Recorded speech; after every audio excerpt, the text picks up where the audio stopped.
Hey everybody, it's Michael Eilbrock, uh, also known as Bus Jockey. I finally had some time. I was gonna do a quick review of the Texa diagnostic tool. I'm sorry that I'm using my camera phone, but on this laptop I don't have a microphone input. So trying to do the screen recording and then put it over everything is just, it's not going to sync. It won't work too well. So I'm going to do my best with this just to give you a brief showing of the software, and then I can show some of the files that I've done as well. So just bear with me on this. I'm just going to show everybody just a quick overview of it. So here's the software. It's called IDC5. I'm going to double click on it. And the other thing is too, with this software, you have to have the little USB stick plugged in on the side for it to work. It's the only thing I don't like about this tool. You've got to have that key put in there. Other than that, this is a pretty good universal diagnostic tool in my opinion, for the HD world. So I'm just going to click on truck and just show you a couple files that I've done. Let me go through all this here. I'm going to go to powertrain, and then I'm going to go to engine, Cummins, because that's pretty much all I work on. Every now and then if I go to a property, then I might work on something else, but most of the time I'm working on Cummins. So let me show you a file. I'm going to go into customer management. I'm going to click on that. And then I've just got a whole slew of different buses that I've worked on over the past couple years now using this tool. So let me see if I can find one that's interesting. Let's see. I think it was, 1602 might have some good stuff on here. So I've gone into my files here, and you can save all the files that you do every time you work on a piece of equipment. And then all you have to do is just click on the magnifying glass here, and then you can look at the different files that you have. So I've got one here showing some graph data here, or actually this is the error data.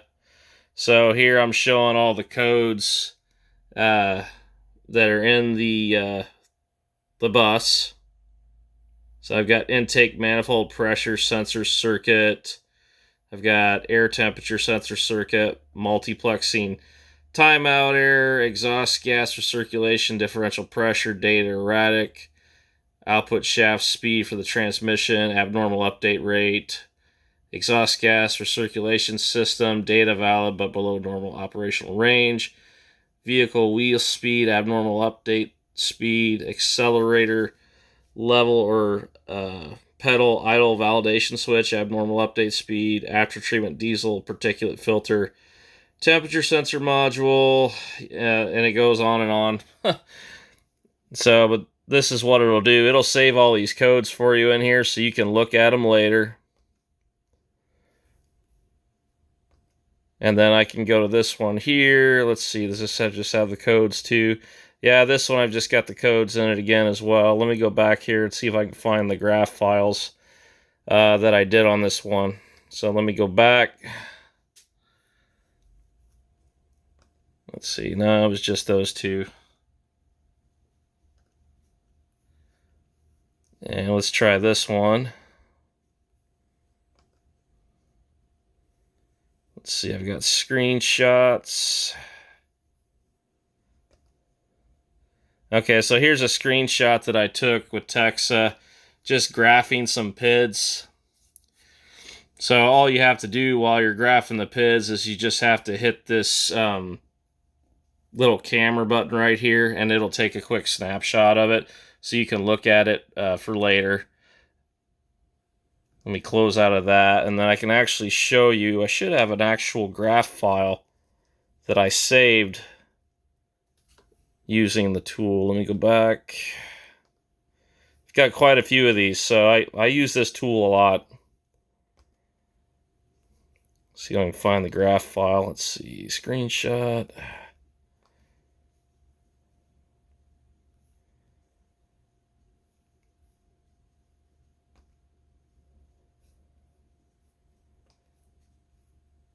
Yeah, those are more errors.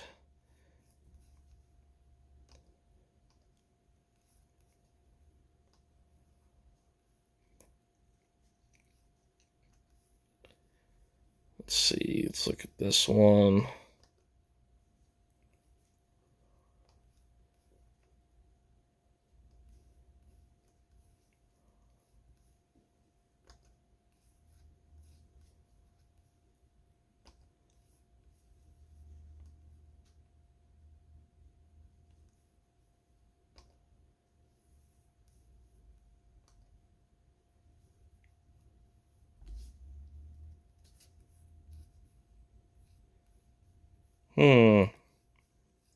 I know I've got a graph file here, bear with me. Okay, I'm back. Sorry about that. So I did find a graph file. So let me just go back here a bit so I can show you. So here's one of the files that I had, a graph file. So I just go over here, you click on the magnifying glass, and then it's showing parameters. So when it shows parameters, that means you're in a graph file. And what's cool about this is you can actually log as many of these files as you want. It's just, it's going to get really complicated if you do too many.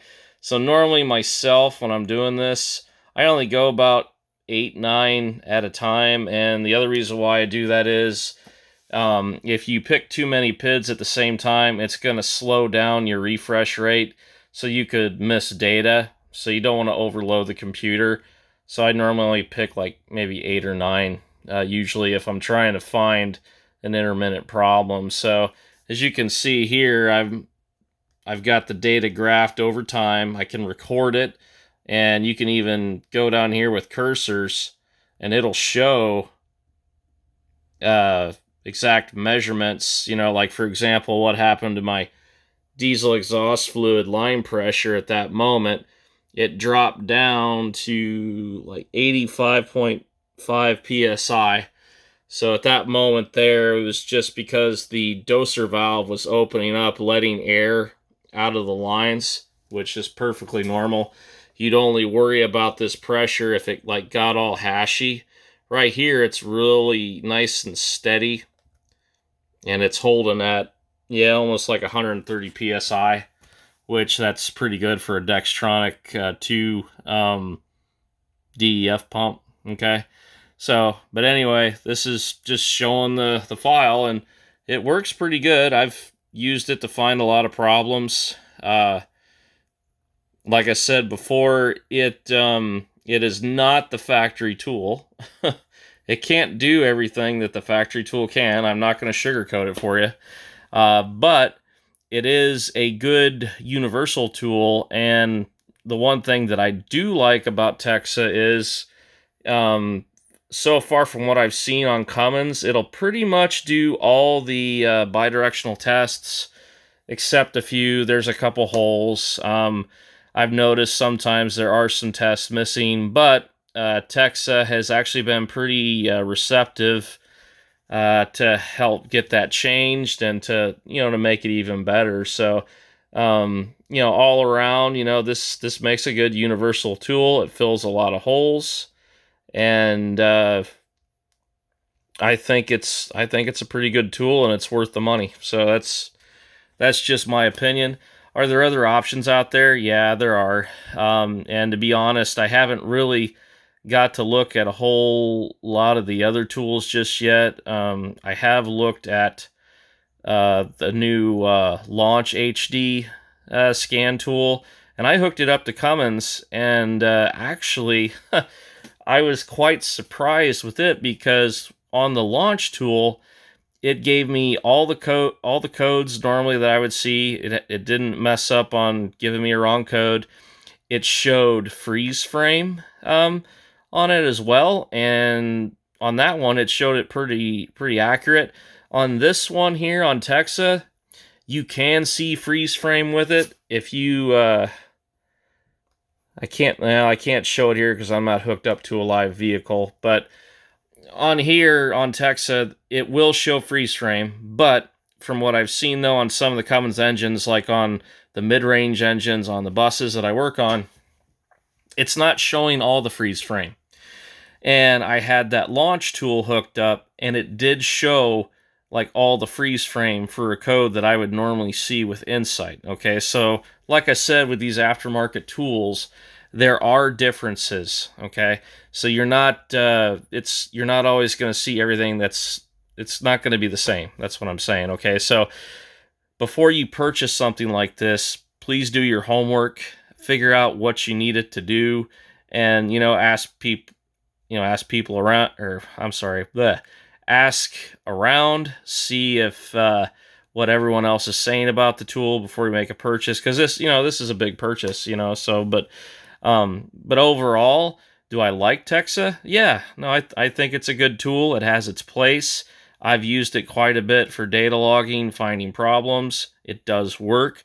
It just has holes like, every other tool. So, but with the launch, I'm pretty excited about that one. I haven't got it yet. I think eventually I will pick up a launch because I was kind of impressed on what it could do on Cummins. It could show all the codes. It could show after treatment history. Okay, with Texa, you cannot see after treatment history. It will not show it. That's a drawback.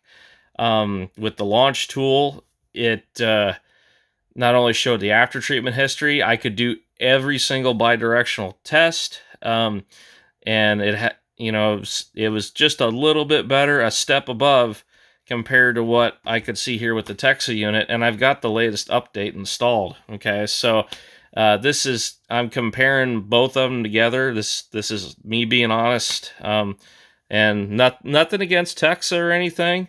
I think they've got a hell of a product here, and it has its place. It's just there are differences, and if Texa is watching this video, hopefully they'll reply back and do some more fixes to make the software even better. So I'm pretty impressed with Texa. They've got a pretty good response to problems. They fix them.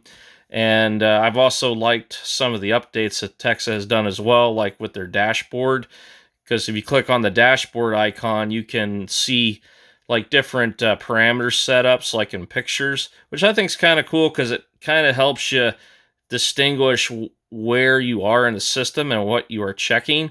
Because sometimes, I'll be honest with you, when you're looking at like a line of data going from the top all the way to the bottom, that can get very confusing, okay? Because you're trying to look at everything at once, and I'm sorry that it just doesn't work. Your noggin can't comprehend that fast, So I like to look at the pictures, and I like to data log, and I like to graph. That's how you really fix problems on these vehicles. If you just bring up the data and take a quick glance, unless it's something like stupid obvious, you're not going to see it. You have to log it. You have to go drive it, make the symptom happen, come back, review the data, and then see which way you need to go. That's how you diagnose vehicles and how you fix them, okay? So, but anyway, I thought I would just, do this quick video, show Texa a little bit. It is a good tool. I like it. And if you can afford to purchase it, I recommend you do. So, anyway, any questions about what I've shown here, please feel free to ask, and I'll get back to you as soon as I can. You can contact me through my website, www.mjediagnostics.com.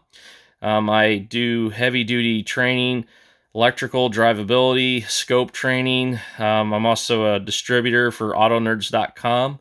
I'm their Midwest distributor, and I also provide picoscope training as well. So that's another thing about scopes. Scopes are coming, ladies and gentlemen, and it's coming on strong. I have heard that, quite a few different truck manufacturers are hopping on board with this and are going to really start getting into using scopes, okay? Because you've got, Case New Holland using picoscope. You've got Mack trucks using Type High. There's some other truck manufacturers. I don't exactly know if they're gonna go with Pico or not, but I think they are. I can't remember which manufacturers they are because I've heard some different rumors. But bottom line is, it's coming. And if you want to get ahead of this and you want to know how to use the scope, call me. I've been doing it longer than anyone else has. Okay, I think there's only like maybe. Well, I take that. There might be one or two guys that might have been doing it about as long as I have, or just a tad bit longer, but that's it. So, if you want to get on top of this technology and you want help and you want training, from an actual hands-on technician who's done it, been there, done that, and has the experience, I recommend you get a hold of me. So anyway, I hope everyone has a good day. Thank you for listening. I hope this information helped.